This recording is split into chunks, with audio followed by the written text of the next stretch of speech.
All right. And we are live. Okay, so welcome everyone to Over 40 Living Epic Lives Facebook group. We are so happy to have you here, and we made it. It's got crazy winds out here in California, and even our guest is having crazy winds. Knock on wood, the power is still on, and hopefully it will stay on throughout our presentation here today. So thank you again for being here. And if you will, for those of you who are on right now, if you will, type a 1 in the chat and let us know if you can hear me. And in that meantime, I am going to get my slides ready and share my screen.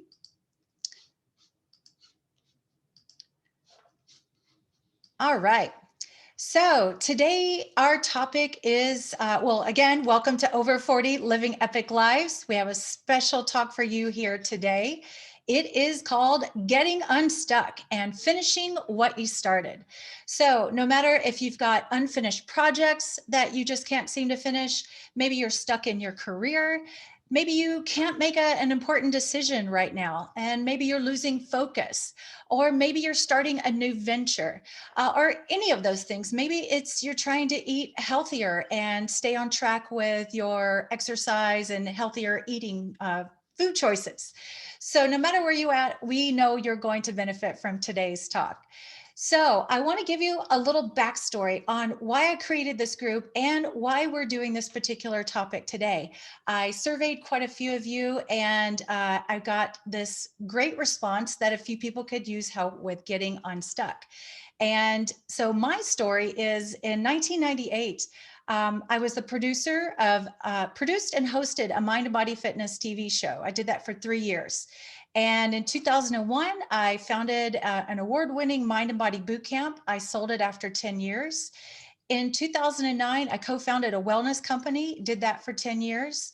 In 2009, I was diagnosed with advanced arthritis and was told that I needed both knees replaced. And it really knocked me off course. And that is when I searched high and low for a different type of workout that would be friendly on my joints. And that's when I started in 2010. I started aerial training. Now, mind you, I did this in my 40s.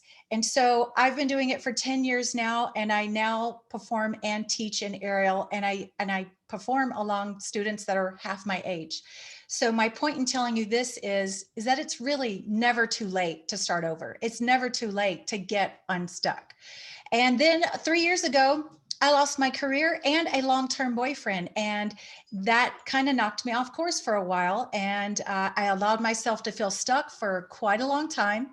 Then I went on a mission to find the best mentors, experts, and leaders in their industries.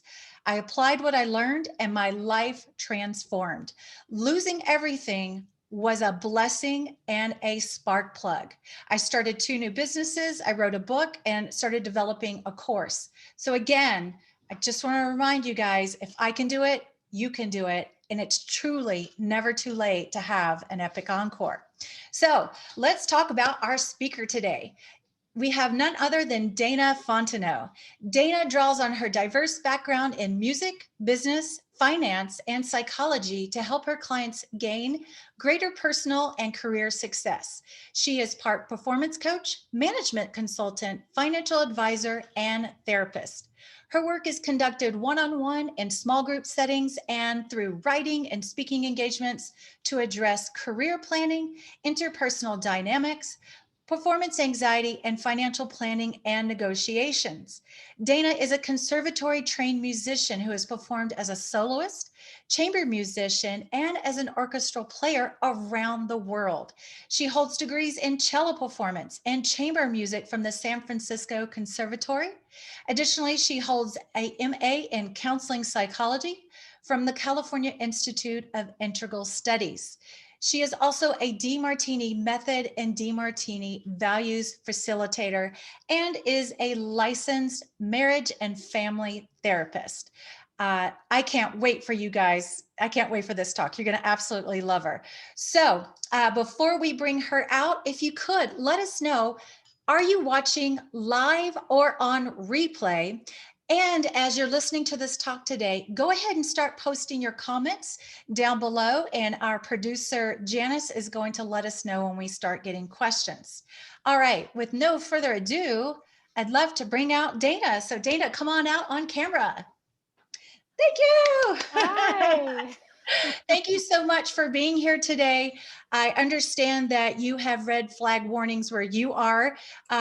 So your power is still on. We've got the same thing, crazy winds, fingers crossed. Yes, All right. yes. Thank you so much for being here with us today. Thank you for having me. Yes. All right. So today's topic is on getting unstuck. So whether it's we've got projects we're trying to finish, we're stuck in just we're just stuck. No matter what the scenario is. I know there's a few things we can do, and you and I, we both have the DeMartini values. You know, we love working on that method. But tell us, what's the first thing? I know there's a few things, but where should we start? Whew. I know, right? How long do we have, Cheryl? I know. We have as long as you'll have it. Yes, yeah, I have a love-hate relationship with this subject, and I thought it was hilarious that I, of all people, am speaking on this topic because I feel very stuck right now. Uh-huh. I think there's when I was thinking about this topic, there's so much we could talk about. And I think the first place to begin is to just acknowledge that you feel stuck and that that's okay. Um, I used to feel a lot of guilt or shame or self judgment on, and you can do all the tricks, right? You can look at all the different ways you're thinking about it. You can make your to-do list. You can read Tim Ferriss's book. You can read The One Thing. You can look at your time management. You can go through all the tools, but I don't actually think they get to the heart of the problem or the heart of the opportunity. I'm going to say, I'm going to just completely change that. Being stuck, I think, after fighting it Mhm. for 40 something years, I can honestly say that it's a sacred season, Yes. and it's an incredible opportunity to access some gold that is unavailable when we hustle nonstop with clarity, focus, and achieving those goals. So Yeah. I'd like to just start with that. It's feedback Mhm. from ourself, and it can be feeling stuck in your physical body. It can feel stuck in your energy. You can feel stuck in your relationship. You can feel stuck in your focus. You can feel stuck in anything.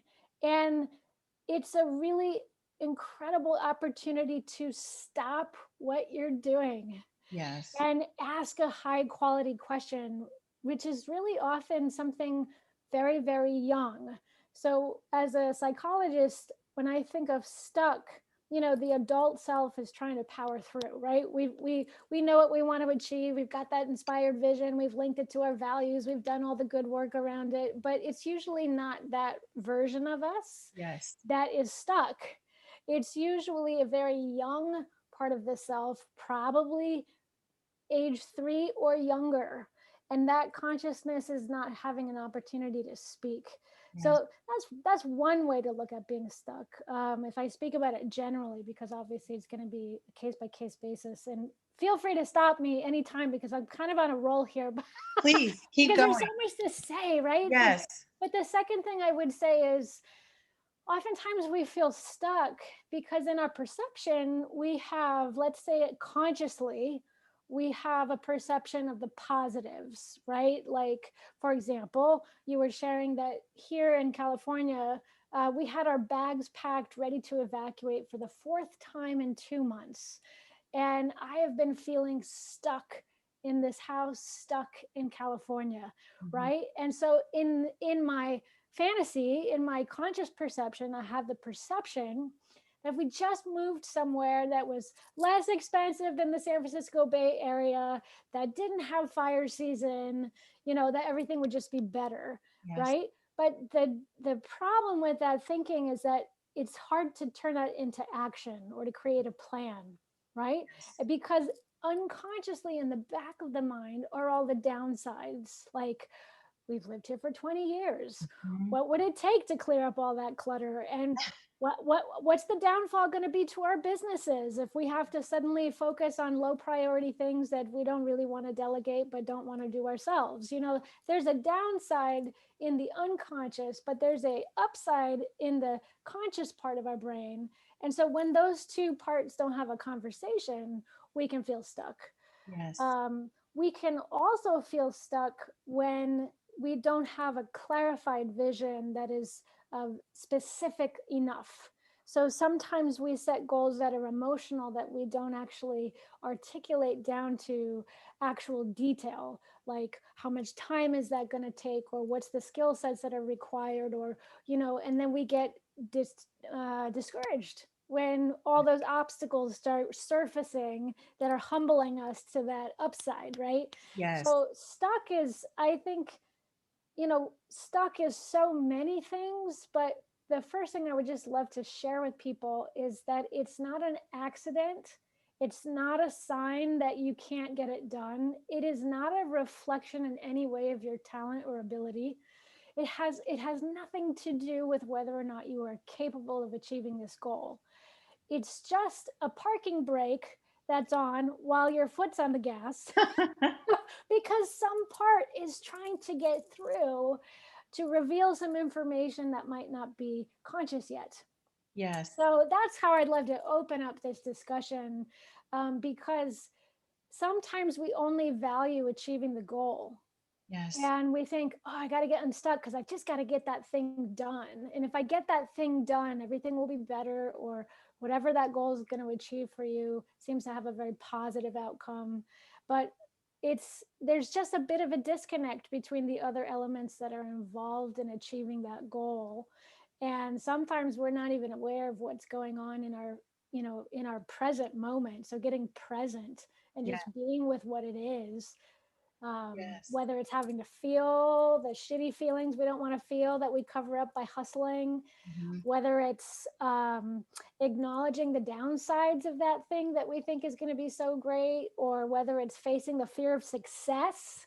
Yes. That growing into the person who's going to achieve that goal can be very terrifying for many people. I mean, there's so many hidden gems in being stuck. So Yes. that's how I would open the discussion, is to say these are there's an infinite opportunity here, Yes. to get to something probably better than what we Yes. think we're pushing for. Yes, I like that. I like that. And to our viewers, I just want to let you guys know our producer is letting us know there's about a 30-second delay. So go ahead and start writing those questions when you guys are ready, and our producer will let us know. Okay, so Dana, you just mentioned about like a clarified vision and Mhm, like being consciously aware of the good sides, the good, all the upsides and the downsides. Okay, mhm, so when, let's say, someone wants to start exercising more often and making healthier food choices, mhm, so we all know the benefits. We're going to look good, feel good, get in our favorite jeans, and we might get, people patting us on the back saying, great job, you look great.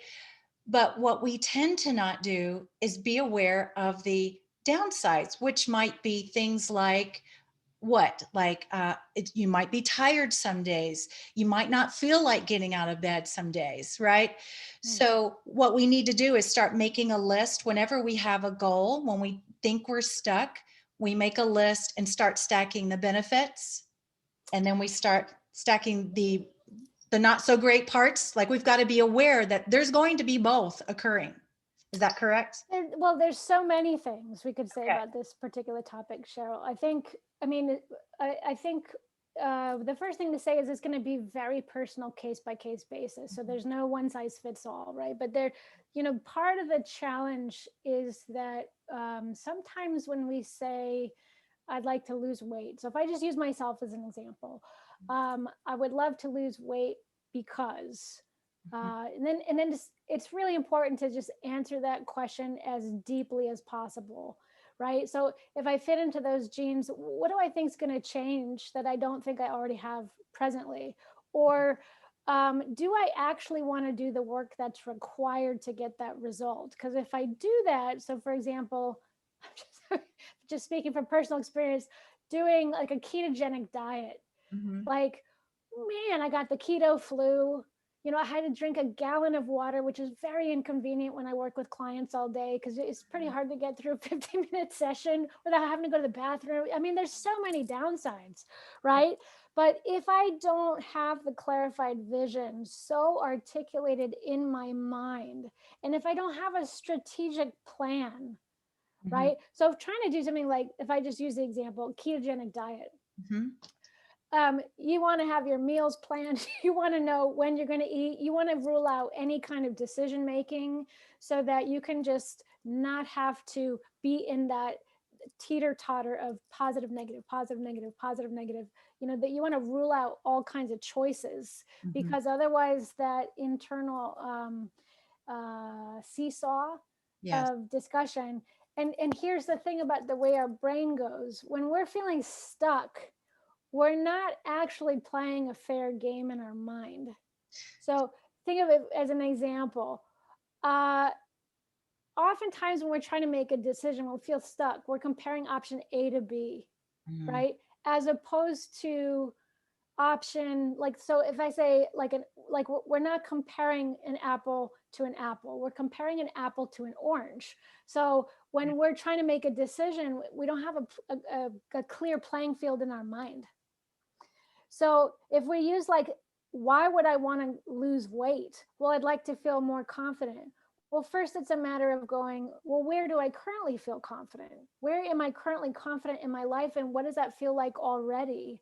Right? Because we have this fantasy that we're only going to gain, that we're only going to achieve like acceleration, that achievement. I mean, for all you entrepreneurs, this is totally addictive, this whole Yes. achievement game. But Yes. what we don't know is that with every achievement, there comes a loss.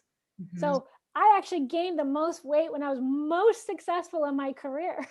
And I am healthiest and the most fit when my business is not doing well. I have yet to learn how to do both at the same time. Yes. Right. So there's a lot going on there. So I think part of the most important part is to really answer the question, why is this important to me personally? And to make sure it's a personal goal that's intrinsically, authentically yours, that it's not a should based on a family or a partner, or injected values from society or culture or social media. And really really get honest about, is this actually something I truly want to do? Because just that already generates, it's, you mentioned the spark plug. Like, I love that metaphor. Like, an intrinsic goal has it comes with like a little bit of a, I can't find my metaphor here, but like, Yes. it has a little bit of a go-kart to it, like Yes. a little bit of a push. But if it's a should goal, it's like trying to climb uphill, Mhm. backwards, when you've got no momentum. And it's so easy to feel defeated right off the bat. Yes. So I don't know that there's a simple answer, but you can get honest about what the drawbacks are so Mhm. that you have a plan in place to anticipate the challenges that will come. So Mhm. that's why making sure it's a really clearly defined goal, like if it's losing weight versus losing a pound, Right. that's very very different. Or if it's losing 5 pounds in 30 days, that's already much clearer and more specific than this vague general goal that's emotional, Yeah. that's usually attached to a fantasy, right? Yes. That it's very hard to achieve emotional fantasy goals. they're Yeah. almost they're almost guaranteed for meltdown. Yes. Yes. True. Okay. I'm loving what you're saying, by the way. Love this. Thank you. Okay. So all right. So you mentioned if there's something that you want to do it, but you seem to be stuck, it's your perceptions. So if you ask yourself, why is it important to me? Once you figure that out, I know through the DeMartini training, it is wise to come up with multiple reasons why this is important, why, you know, what, attach it to our values. So this group here that you're speaking to, many of them are familiar with Dr. DeMartini. They've heard Perry, they've heard Jonathan. We've got some people that don't know this method yet. Mhm. So could you explain briefly what the values are, like how we find our top values? Mhm. And then once we seem to be stuck on something, we know we want it, but we just need a little reminder of why we're doing this. So Mhm. we're going to link to our highest values. Can Mhm. you explain that a little bit, how we do that? Yeah, sure. So every person on the planet has a unique hierarchy of values, and when we say values, we're not talking about morals and ethics or things that are imposed by a culture or society or organization, but we're talking about something that is truly important to each individual. We could say it's a hierarchy of priorities. We could say it's a hierarchy of importance. And the way I talk about it is it's why you're here. It's what lights you up. It's what makes you you. And it's very intrinsic. Intrinsic meaning that, well, I use like sound as a metaphor because, music is my background. So it's like when you hit a bell and that bell rings and the tone is free, that's a little bit like your value system. Like something just resonates inside, and Yeah. it's so authentic that it's often even before thought. Like you don't have to have a thought that says, oh, I like this. Like there's just an automatic kind of organization. Mhm. And it's, if you, when you know to look for it, if you study people, you'll see it. Like all Yes. of a sudden they'll crack a smile, their eyes will spark up, or they'll sit up nice and tall, or their chest will open, or Mhm. they'll suddenly have energy and they'll get animated, or their attention span will be just like zeroed in, laser locked on something, or Yes. or they hear something across the room and they beeline toward it. Like there's all these little symptoms of how we reveal to ourselves what's important to us. Yes. Most of the time, most people don't know what their values are, but they know when their values are challenged. Yes. They don't know it directly, but they know that what's really important to them, when their values are being challenged, we have what's called the ABCs of negativity. So somebody could stand for something, or somebody could represent something to you, or somebody could say something to you. And before you can even have a cognitive thought, your blood pressure goes up, you get angry, you get flushed, you get tense, you get tired, you freeze. There's all these ways our body mind is revealing to us what matters. So when we try to set a goal, if we have an inspired goal, I mean, I'm going to make a couple distinctions here, Cheryl. So when we have a goal that is truly inspiring to us, we don't need any motivation. Mhm. What we need is a strategic plan, and we need a deadline. Mhm. Because otherwise it's just a vision, right? Yes. So and then you just get to work, right? And then you course correct as you learn as you go along. But when it's a truly inspired vision or a truly inspired goal, we can see it in our mind. We can see it as if it's already done. It's inevitable. There's a sense of inevitability to it. Yes. Now, most people have never allowed themselves to find out what that is. We are pretty weighed down by a culture or family or education. Higher education, school is really, really phenomenal at injecting values, Yeah. and it has its place. But most of us have to kind of fight against that training to find out to break out of that sheep mentality and really, you know, find out what's truly important for us.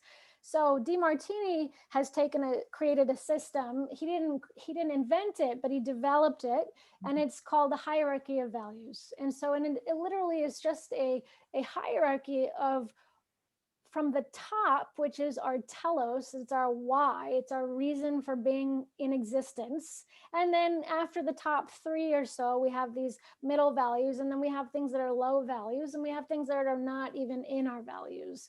So if we try to set a goal that is not, I call them should goals or fantasy goals. Like I always joke, I've set the goal of running a 5K probably 5 times. And if Uh-huh. you look at the behavior in my life, like the only thing that actually demonstrates that that might be coming true is that I bought some sneakers. Uh-huh. I Good. have the Couch to 5K app, and that's it. That's it. There's no consistent running. There's no training. There's no actual behavior that's demonstrating that that is actually something I truly want. Right. So we set fantasy goals. We set goals that are should goals, like I should, do this, or I shouldn't do that, or I should have a clean house, or whatever gets in there from whoever, right? Yes. And then we have what I call true goals. And true goals are when it's non-negotiable, Mm. it is inevitable, it is a must from inside. So those are like visionary goals, but it could be something really short too. I mean, it could be something as simple as like, I really want to make this meal for dinner, Mm-hmm. or I really want to take a walk to see the sunset. So so the, so when the linking comes in, which is what your question was. Linking comes from when there's an incongruence inside. So when we have a truly inspired goal, we don't need to link. It's so inevitable that we just need a strategic plan. Mm-hmm. And we got to break it down into small enough action steps that we don't have fantasy, because any detail in the vision that isn't clarified becomes an obstacle. Yes. So so I've had visionary goals. I mean, like for better and for worse, that's been my MO. Now, being able to break it down into a business plan and a budget and hiring and delegating is not my strength. So that visionary goal is epically clear. It kind of haunts me. I live with it. But then breaking it down into the baby steps is the key. If it's a goal that we want to achieve, but it's not really that important to us, in all honesty, but that if you do it, it's going to benefit you in the long term. So for example, if I say, okay, I want to have a regular exercise routine, but my behavior shows that I will book that hour for a client hands down every time. I will work 14, 16-hour days in front of this computer, and I will sacrifice behaviors demonstrating that client work is a higher value to me than exercise. So how am I going to do that? Well, you can ask the question, how is me exercising going to benefit my clientele? How is me exercising going to benefit my business, my inspired vision? And then that's called linking. And what it's doing is every link is creating a new neural pathway in your brain, where your brain starts to see connections that it couldn't see before. Because if you're not doing it, it's because your brain's seeing more obstacle, more drawback than benefit. Yes. Right? So if you want to achieve a goal that you're not really that inspired about, but you want to achieve, there's enough buy-in, but it's an uphill buy-in, that's how I would call it, then that's where the linking comes in. And so the linking is simply answering that question, how would it benefit my client work, for example? So my client work is a form of my vision, right? Self-actualizing people, helping them fulfill their potential, helping people awaken to their greatness, all of those things. So how's me exercising? And then I'll just give you a few examples if that's helpful. I get outside and I connect to nature, which connects me to spirit. Mm-hmm. Why is that a benefit? It gets me out of my stuck place with my low, crappy gremlin thinking.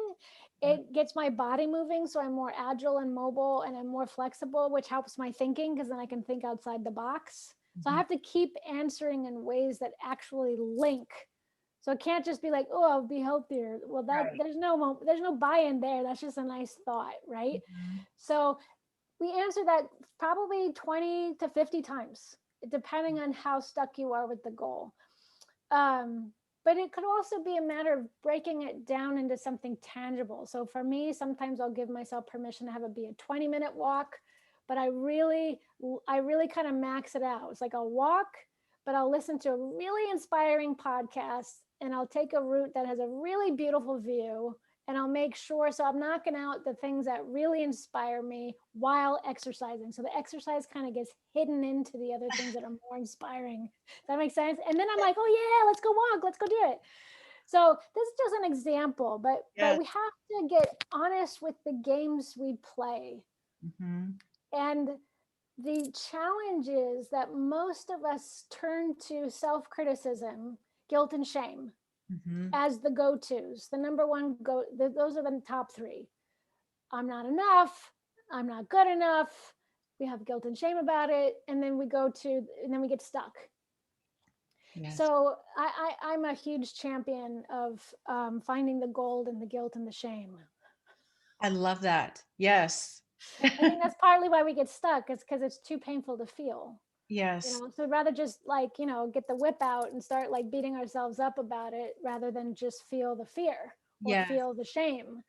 And I do believe those are the hidden emotions oftentimes in being stuck. I love that. I love that. Well, you know what? I'm going to circle that. We have two questions. Mhm. And if they don't address what you just brought up, I'm going to circle back to that because I love where you Okay. just ended there. Okay. So, Janice, could you come on out and tell us what our first question is? Yes, it comes from Alexa. It says, I'm starting a new business that really makes my heart happy and feels very aligned with who I am. I seem to stop myself from finishing the creation. I don't know if I am stuck and procrastinating or if I am just fearful of success or being seen. How do I get through that barrier? Great Mm, question. great. That's a great question. And it represents a lot of what people have been feeling during the pandemic. And here's what I would say. The faster you can shift the perception from you to other. And what I mean by that is putting the focus on you, or if I speak for myself, putting the focus on me, on proving myself or feeling worthy, or me feeling like I've got my accolades or I'm the successful one, can have some inherent parking brake issues, right? And you got to dig in there and find out what it is. Most people have fear of success simply because they're going to have to give up what they're currently hanging on to by not being bigger. And that might be um, longer work hours or more vulnerability or being more exposed to attack or dealing with the critics or the haters or being more visible or having to follow through and back up that promise, or there's all kinds of things there. But if you can shift the focus to who am I serving, and there's so much epic need right now. I mean, this is a entrepreneurs playground, and I don't mean that disrespectfully. I mean, like, there's so much opportunity to serve in ways that weren't possible before because of all the systems that were so rigid and all the ways that things were happening. And if you can shift it to, let me just get that first customer or client in the door, let me just get to work helping people, let me just help people, serve people, and let the business is the structure that supports that service, and then the profit or the fair exchange is what comes in as a result of serving people. So I would just see whatever you can do to put the focus on other, get that first person in the door, just get it going. Even just today, for example, I was in the darkest mood because we had our bags packed, it didn't sleep well, I was really over it. And then I was getting ready for this thing, and that there's something so profound about shifting the focus to serving others. I am now like lit up and inspired and energized. You would not have recognized me an hour ago. I'm not even kidding. So I'm just saying, like, Yeah. this is very powerful to remember why you want to do it and who you're going to help. And then, get the focus off of expectations. What are going to people think about you? What if you flop? None of that matters. Because if you're helping even just one person and you get that going, it's enough to get you over the hump, and you'll be able to keep going. That's my hypothesis for you. Wow, I love that. That is so good. And Janice just said, question 2 is being answered right now. So you actually answered the next person's question. Okay. I'll speak. I'll share a little story about me and this group and putting myself out there. And it relates to what Alexa just said. I constantly remind myself, even if just one person watches this video, we could impact that person. And then they may have a different outlook with their family.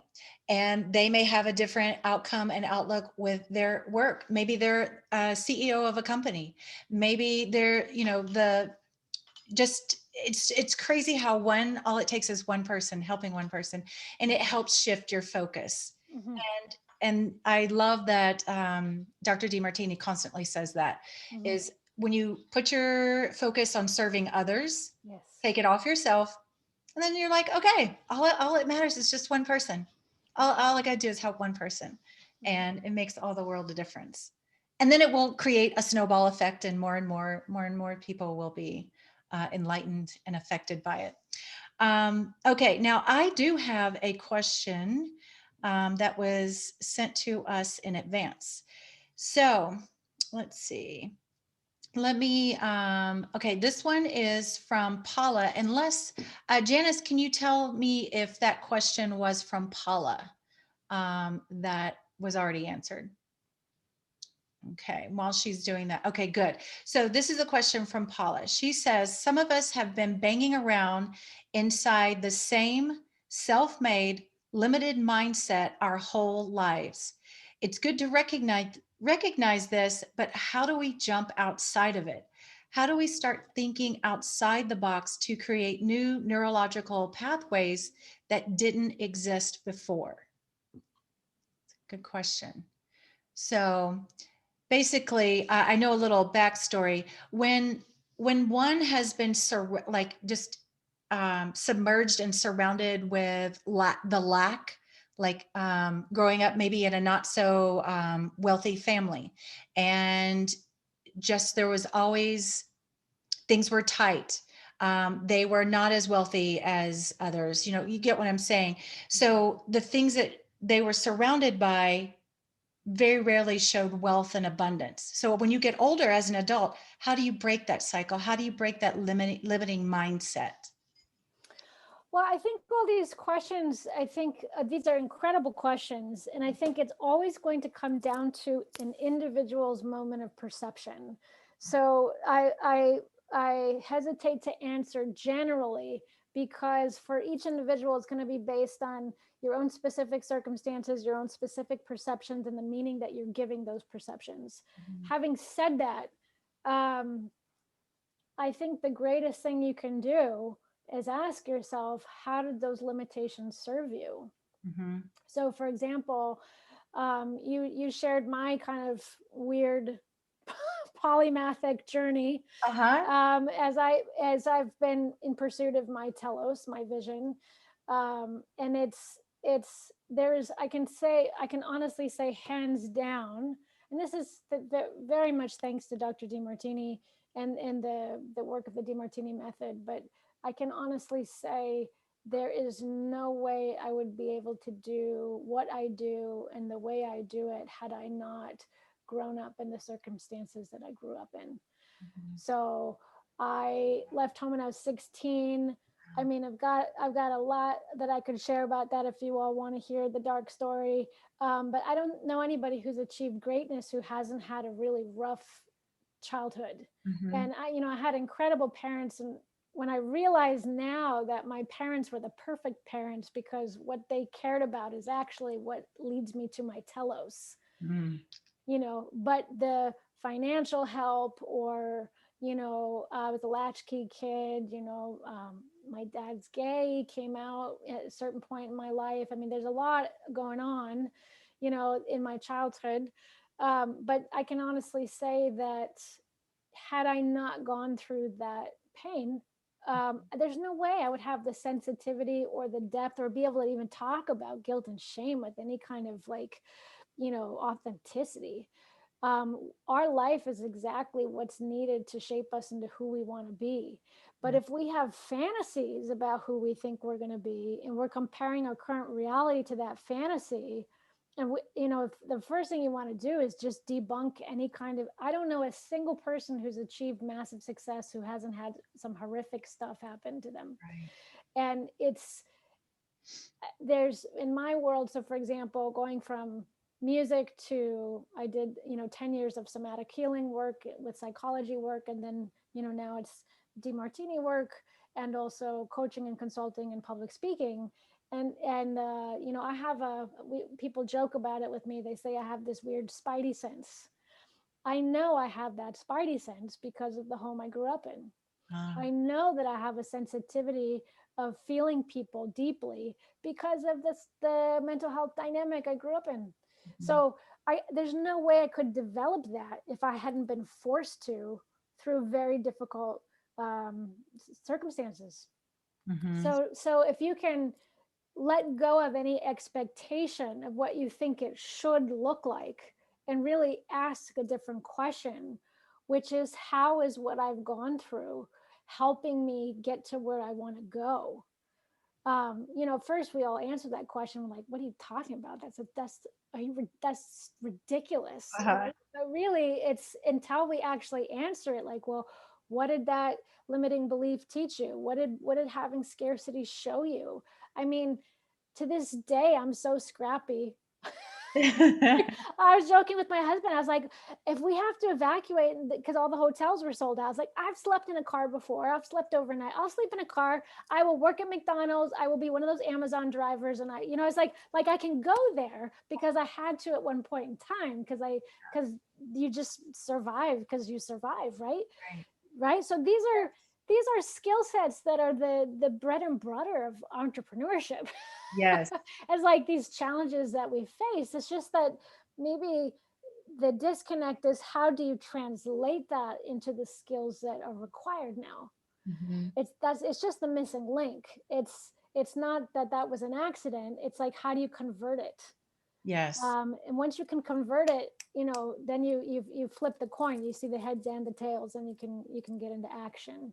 But limiting beliefs, I find are nothing more than, in my case, I'll only speak from my own experience, are either fantasy goals that have absolutely no plan, and I have no desire to do the work to achieve them, or it's something that's too far from my current reality, so I can't tangibly connect to the goal.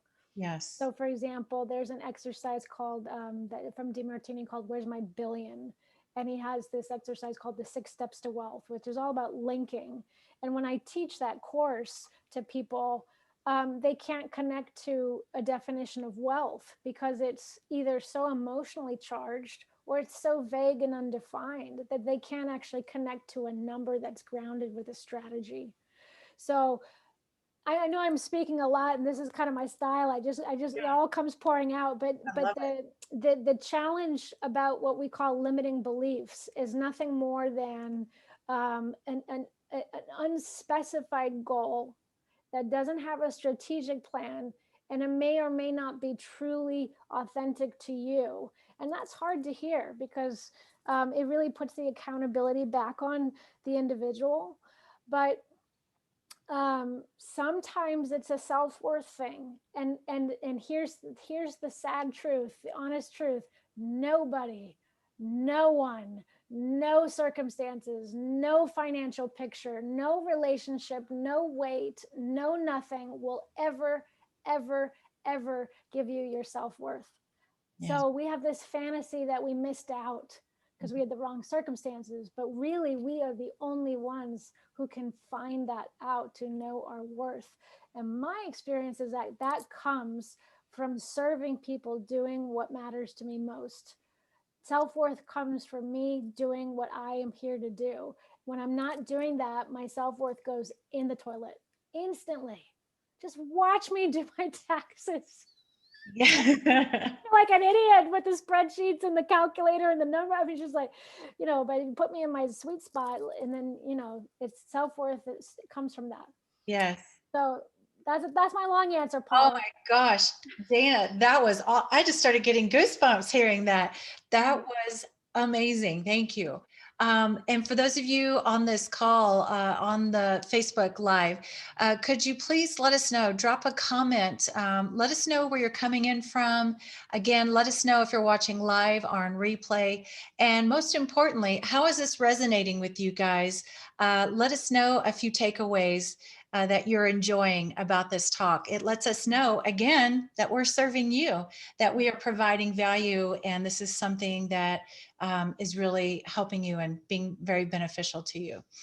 So, okay, we're doing good on time. And a reminder, we are still open for questions. So go ahead and put a question in the comment section and we'll get to those. And now I want to circle back to, you mentioned guilt and shame earlier, sometimes being connected to us being stuck. So I know there's a lot of things we can do to clear guilt and shame, but what's one or two steps we could take to clear that, to start to clear it? I know. How long do we got, right?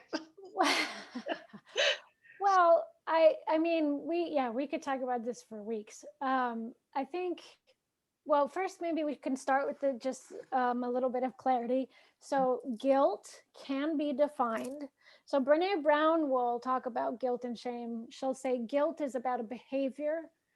So a feeling of guilt over something I did or didn't do, motor action.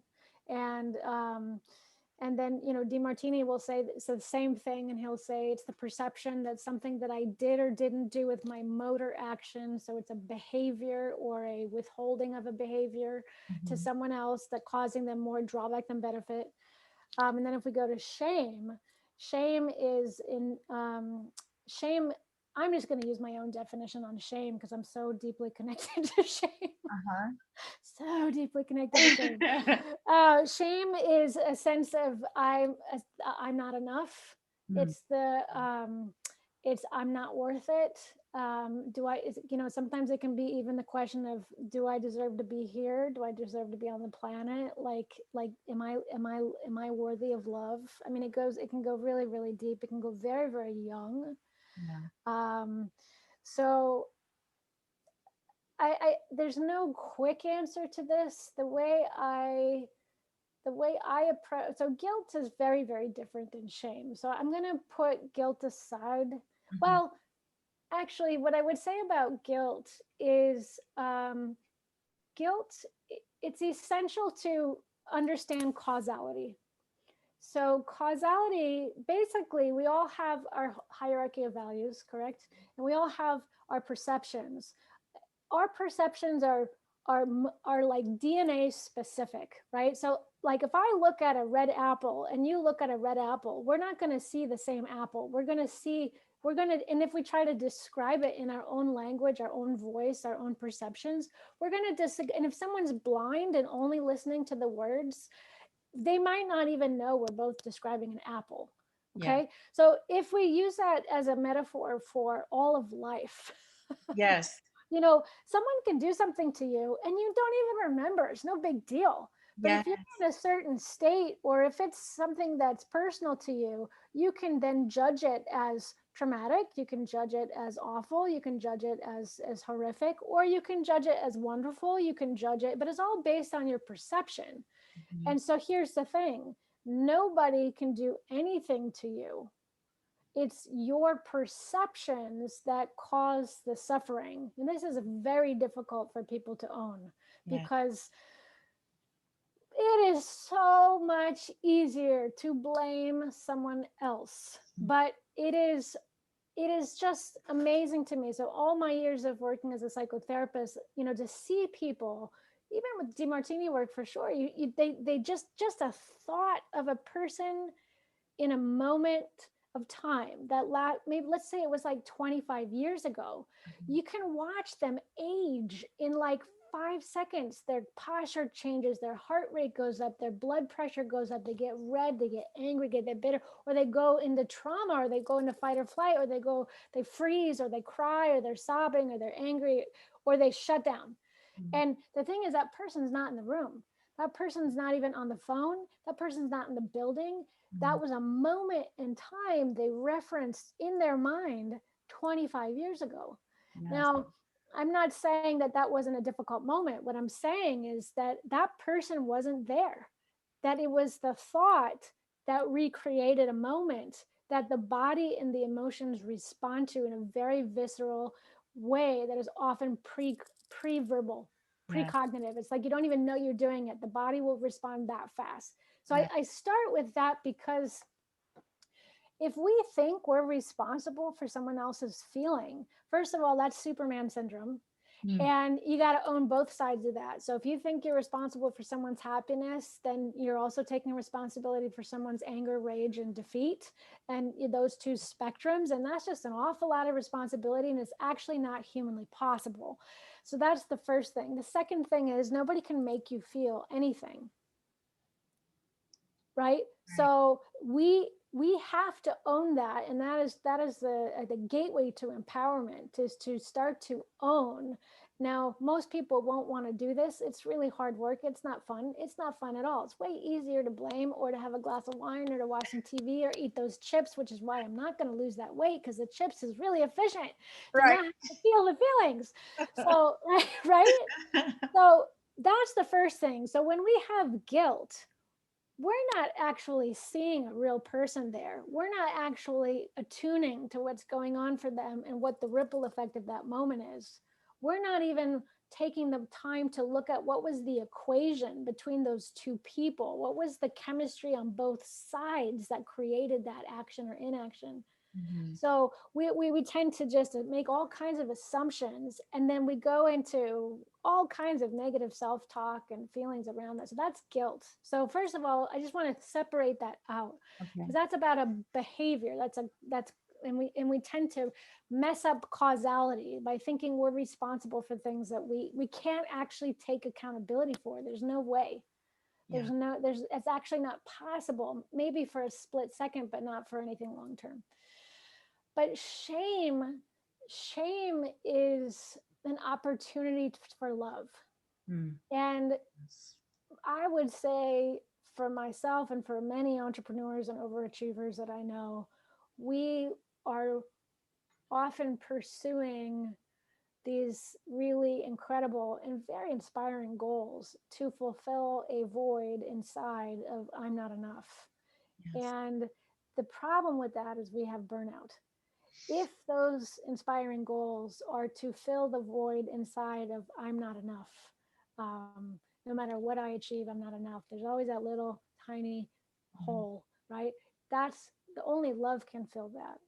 And that's not because of an achievement. That's because that's love. And that's not one-sided love. That's like true love, like knowing that one is worthy of feeling loved, even in the shit. Pardon this, Yeah. icons Okay. R-rated. I should give you a disclaimer before anybody hires me to speak. I do swear, but really, it's like sacred acronym. No, just kidding. But it's like when you're in the worst, horrific, most awful, tragic moments, when you're head down in the sewer, like it's just, that's being worthy of love there, not because the business launch got you $5 million, or you're a New York Times bestseller, or you sold your business to Amazon. I mean, like, none of that. Because so shame, I think, is actually an opportunity. It's like a little knock on the door going, hey, you forgot that you're worthy of love. Mm. Because we are born authentically magnificent beings, and somehow we go through this journey where we are taught to forget over time, and then we hit these critical junctures where we have an opportunity to remember. So that's how I have a love-hate relationship with shame. I'm incredibly grateful for shame, because at the end of the day, it's it's knowing you're worthy of love because you're you, not because of what you did, but because you're you, and not the bright, shiny you, Yes. but just you, right? In Yes. all of your flavors. So that's some deep work there. And it's not, again, none of what I'm saying is easy, but it's certainly worth it. And there are a lot of great people out there who can help with that. And, I mean, like, Yes. but I think it's a mistake. The, I guess what I would say in summary, if just to simplify all this, Mhm. is that um, a state of being stuck is a sacred opportunity. Mhm. And when we get present with ourselves and we truly love ourselves, not in like, the new agey. I mean, I've been in California so long. I don't mean like I don't mean any disrespect, but like not, but just like we're talking like holding the 2-year-old who just vomited and like who's having a good cry and just had a tantrum. Like we're just knowing there's just love, unconditional love there for that being. That's what we learn to do with ourselves. And being stuck is most often, that's really, in my perception, what's going on. There's something that's not getting listened to. Because when we're really present with all of us, we have our answers. I'm sure you've had a moment where you just stop banging your head against the wall and you get really quiet and you get really present. You have a good cry, you eat your cookie or you have your glass of water, whatever you do, you get in a good night's sleep, and then boom, there it is. Yes. Like we have our own answers, and we also have people who can help us if we reach out and feel worthy of asking for help. Right. But there's nothing wrong with being stuck. It's an essential part of the process, just like failure. I Yes. mean, we could do a whole thing on failure too. And it's just, but let's not glamorize achieving the goal. The goal is the whole journey is what's essential. Wow. Wow. Man, I'm loving this. Thank you so much. I could talk to you for hours. It's so amazing. Um, I'm going to ask everyone if you will just let us know if there are any more questions as we're getting into wrapping this up. And also let us know in the chat, how are you enjoying this talk? I'm going to watch this over and over again. I'm going to be watching the replay. I really, really appreciate you coming on and sharing all this with us. So is there anything else as far as getting stuck that maybe we have not covered? I mean, I can't think of anything you missed. I know we could talk for hours. We kind of hit on some bullet points. Is there anything else you would like to add or? I mean, on a very practical level, one thing that I noticed for myself is that there are sometimes just certain ways that I might think about something that keeps me stuck. So, for example, I wrote a book about, I guess, 4 or 5 years ago now. And for a year, I'm not even kidding you, a year, I was like, it was on my to-do list. I was going to do it. I was going to get it done, and it was, part of it was that it was not an intrinsic goal. It was a dare from my business coach at the time for me to get out of the, time for profit or dollar per hour mindset and learn how to have passive income. So it was like a dare. And dares work for me because I'm kind of small. I don't know. I'm not, you don't see me stand. I'm a little like Mighty Mouse. Like I'm small but mighty. So when someone tells me I can't do it, I just want to show them I can, because I'm ticked off, right? Yes. That's not a good enough reason to accomplish a goal, but it kind of worked. So I set this thing and I wanted to do it, and I did the whole thing. What are the benefits? And I had it in my head, but it wasn't until I went to see a chiropractor, a really amazing chiropractor of mine, and he got me into a totally connected state of grace, and all of a sudden I could see a structure. Then I don't know if this is TMI, but then I found a platform on I don't even remember what it was, some software where you could type in, like I just kind of had to do a mock-up. So I started with my thank you acknowledgements at the end of the book. And so I saw the cover of the book and I saw my thank yous. And then all of a sudden the goal became real. Yeah. So sometime, and so then I actually got the book written in a day, and then I self-published, and so then it moved. Like the book itself, it was a year of procrastination and actually 1 day of writing, and it was just all done. So, and what I learned from that process is sometimes I'm spinning my wheels in a formula of work that isn't my style. So I'm a visionary kind of structure person. So things like a vision board or a mock-up or like right now I'm doing an online course. Like once I could actually like see the material on the screen and see and feel the experience of clicking through the lessons, then it got unstuck. Yes. So we can talk philosophy and all of that, and that's all really important, and it might be guilt and shame. But if you're spinning your wheels for a year, something's not working. Yes. You might want to just, like there's I forget who says it, but like change your angle, like do a handstand and look at it from upside down, or see it from the buyer's point of view, or like get yourself in the user experience of your offering or whatever it is, or Yes. or like sometimes even public. I'm a big fan of public statements of like, I'm going to have this done by November 1st, and having it out there and then being accountable to something outside of me. Yes. You got to just know your style. And once you find your formula, that can help unblock things too. So that's a very, I don't know if that story made sense to you, but that's a I very did. practical. I mean, once I could see it, Yes. touch it, feel it, then I could follow through. But if it's too ethereal, I can't, I guess I'm using that metaphor today, but being able to connect to the goal Mhm. so that it's not so far away from a human experience. Yes. It's just too hypothetical or too intellectual. And if your heart Yes. can't connect to it viscerally, that sometimes is an obstacle that can keep people stuck. So Yeah. accountability groups are great. um, you know um, really just going back and double checking if that goal is really what you want, or if the way you're doing it really matters, or if you're secretly doing a should that somebody told you should do. I mean, it's just worth, if you're stuck, it's worth putting it all on the table, reevaluating everything, throwing out what's not working. Yes. Oh my gosh. I love this. Very practical. I love that. That's something that they can start to take action on immediately. And Mhm. I'll do a few recaps on our talk today for this group as well. Okay. So if there are no further questions, it looks like we're good in the question category.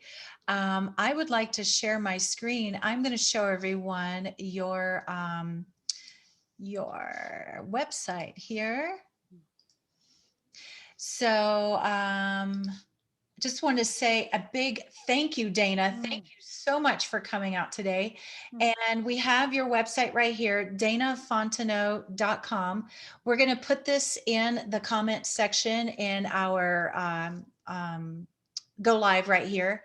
And before we wrap this up completely, and if everyone could drop a comment down below, like one takeaway that you got from this talk today. This has been very, very valuable, even for myself. So if someone, tell us about your website. If someone wanted to learn more, like what do you have going on right now? You mentioned you've got a course going on. So my business is a bit of a polymathic business. So I'm actually in the process of redoing my branding and website, because I do work with so many entrepreneurs and I do executive coaching. I work with arts leaders. Some of my work is in the arts profession and some of it's not. Some of it works with CEOs and business consultants and entrepreneurs. So for most of them, it tends to be a little bit of DeMartini work, or getting unstuck and looking at the emotional blocks or the mental perceptions that are interfering with self-actualization or success in your business. So if you go to my website, you'll see November 8th, I'm doing a day-long workshop called Deepen Your Self-Mastery, and it goes over values and the DeMartini method.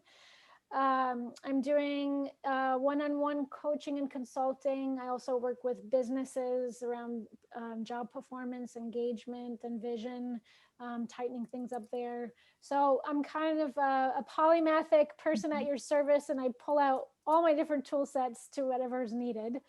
But if you're looking for one-on-one coaching, whether it's for your business or for yourself, then you can find me on my website. Awesome. Thank you. My goodness, man, this hour went by so fast, so fast. Yes. You have given us so much valuable information. I truly, truly appreciate it. And for those of you who are watching, please do check out Dana's website if you'd like more info. And again, we're going to promote her again inside the group. And yeah, just thank you so much for being here with us. Thoroughly enjoyed it. Would love to work with you again in the future. And yeah, I think that's it for now. Yeah. Is there any last words you'd like to Just say? Yeah. thank you so much. And I just want to say to everybody who sees this or who is with us right now, just hang tight. It's really, really epic opportunity, but epic disruption and epic challenge. And give yourself a break. It's hard, and it's like, if you fall down, get some sleep, wrap yourself in a hoodie, and then just like when you're ready, get back up. It's going to be okay. Hang in there. It's a marathon right now, and it's like all bets are off in terms of expectations on ourselves, because it's unprecedented, and it is not the time to beat ourselves up and say, oh, I'm so unproductive right now, because it's a pandemic and a recession in a political climate we've never seen. So it's like, these are new territory. So that's just what I would love to say. I would love to say thank you for having me. And being stuck is kind of like across the globe right now. And we're all doing the best we can. So be kind to yourselves and love yourselves up, and just, take it one day at a time. Yes. So, and thank you for having me. It's been a pleasure. Oh my goodness. Thank Yeah. you. I thank you so much. And that was a beautiful wrap up. Yes. All right. Well, thank you everyone for being here today. We really appreciate you. We hope you got tons of value from today. And if you will, drop a comment in the comments section and let us know a few takeaways you got from this talk. And reach out to Dana if you'd like more info. And until then, just a reminder, everyone, it's never too late to have your epic encore. See you guys next time. Bye.